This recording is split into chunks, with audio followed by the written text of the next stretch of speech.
The Right Honorable Raila Amolo Odinga, a man who has initiated me into politics in 2005.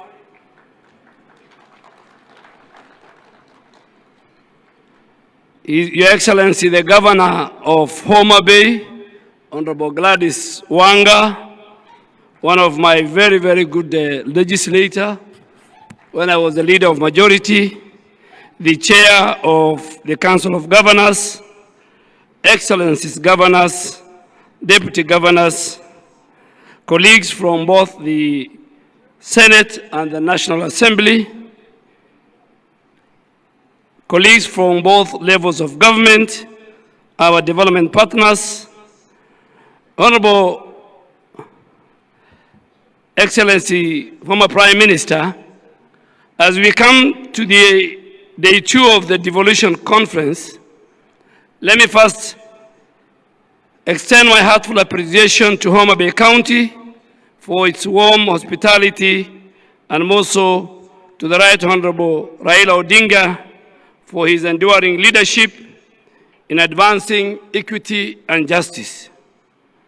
The theme for the people, for posterity, devolution as a catalyst for equity, inclusion, and social justice, reflects devolution as our constitutional and moral compass.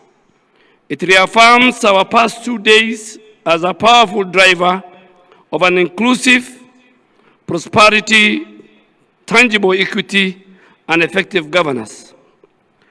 Social justice, Honorable Prime Minister, demands that every Kenyan has an equitable access to opportunities.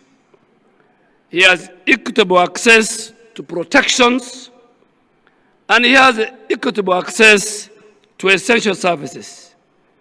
A goal that devolution advances by bringing government closer to the people, correcting historical imbalances, and ensuring fairness in the distribution of resource allocation.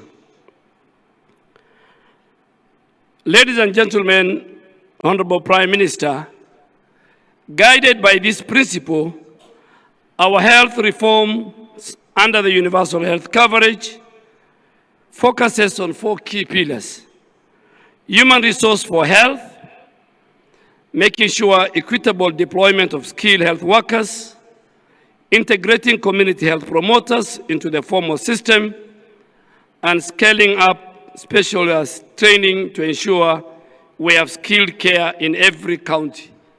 And Honorable Prime Minister, as a person who worked with you during the 2010 Constitution, I am still and will always believe that devolution was right, devolution has done the best, and the days when decisions were made for our country from the street of Harambee House or Harambee Street, where you have one side the office of the President, and the other side you have the National Treasury, and all other related offices, including the Judiciary, the Public Service Commission, the Office of the Attorney General, Parliament. I think that is what made us go for devolution. So I still believe, and that's why I want to confirm that I am one minister who has a very good working relationship, and I want to thank the leadership of the Council of Governors, their CECs, for health, and the entire health team at the counties, that because of my belief in devolution and health is devolved, I work with the Council of Governors and the entire leadership at our counties very well. On health financing, restructuring through social health insurance with the dedicated funds for primary health care, chronic illness, and emergencies, while we are leveraging on public-private partnership to expand our physical space. These health reforms are already delivering tangible gains. reducing maternal mortality, expanding our ICU and HDU capacity along our counties and our referral hospitals, improving our immunization coverage, and enhancing access to oncology, dialysis, and other specialized services. However, challenges remain, including limited physical space, health workforce gaps, emerging health threats, and inequities in access. But these are addressed through devolution, innovation sharing, and collaboration and partnership across our counties. Honorable former Prime Minister and Excellencies Governors, ultimately, social justice in healthcare demands quality care that is accessible, affordable, and dignity. And from Homa Bay to Turkana, Mandera and Nairobi, it's for this reason that the ministry's reforms and the spirit of devolution reinforces and amplifies each other. Our work is about the people, their dignity, their opportunities, and their future.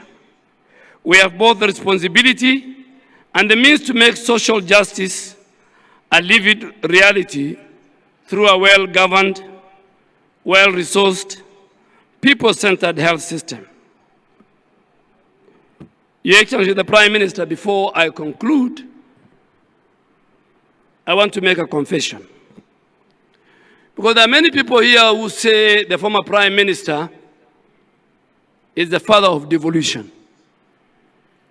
Maybe they have read in the newspapers, maybe they heard through the TV, but I was there on the table when you fought for devolution. As a member of parliament for Langata and as a prime minister, you fought for devolution in Naivasha, in the morning and in the wee hours of the night, navigating the political turmoil of that time. You fought for three things among many things.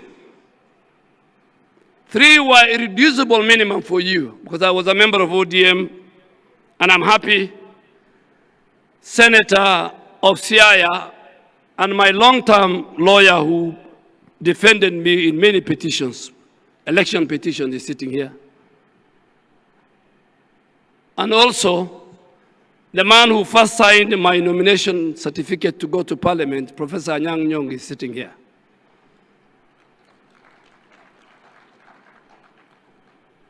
You fought for many things, but you had three irreducible minimum. You achieved two.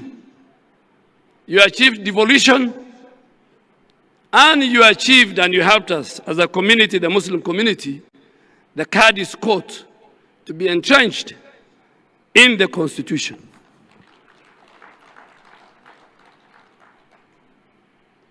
And I can tell you without fear of contradiction that when history is written, the Muslim community in our country will remember your position. But you fought for also a parliamentary system of government. Kenyans fight every election because of bombers. You wanted to devolve the presidential election through a parliamentary system of government, where one day a son in Turkana or from Kuria will ascend and become the Prime Minister of Kenya. That did not happen. It didn't happen, but at least in everything that you look for, you don't get 100%. We got a good constitution with a very good Bill of Rights. Devolution was key. And just to pick on the region where I come from, former Prime Minister, before devolution, the three districts of Northeastern and the three, which are now the three counties of Garissa, Wajir, and Mandera, used to receive a paltry 1 billion shilling in one financial year for development. Today, because of devolution, Garissa, Wajir, Mandera combined receives close to 30 billion. That is because of what you did as our leader then and our leader now, that you fought for the Bill of Rights that we have today. We fought together with the great minds here, an independent judiciary, an independent parliament. But because this is a devolution conference, I want to thank you on behalf of the people that were with you, some here, some who are not there, the challenges we faced in making sure that devolution was entrenched, that governance was given to the people of Kenya, and the sharing of their resources was given to the people of Kenya.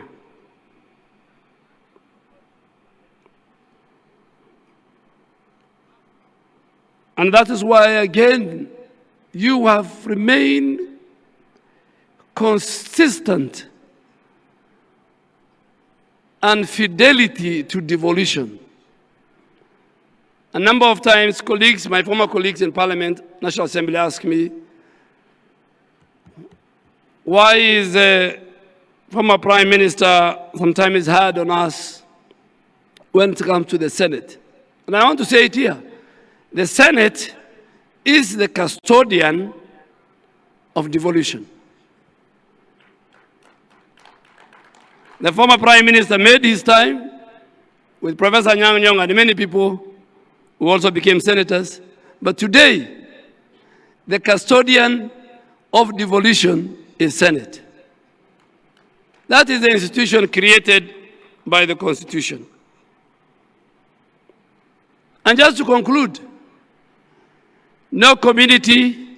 Devolution was to make sure every Kenyan, regardless of his community, religion, and his location, are equal before the Constitution and before God.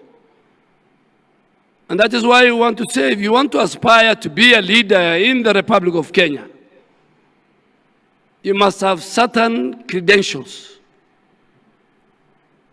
You must be ready to speak for the El Molos on the shores of Lake Turkana. You must speak for all religions, and you must speak for all communities. And you must speak for Kenya. You can speak for your community, you can speak for your religion, and you can speak for your region. Kenya is one indivisible nation with one flag, one map, a member of the East African community. And in conclusion, on behalf of the Ministry of Health, I reaffirm our belief together we can ensure devolution truly delivers for the people, for posterity, and for justice. Thank you, God bless you, and God bless the Republic of Kenya. Another round of applause for Waziri. It's now my honor to invite our gracious host, the Governor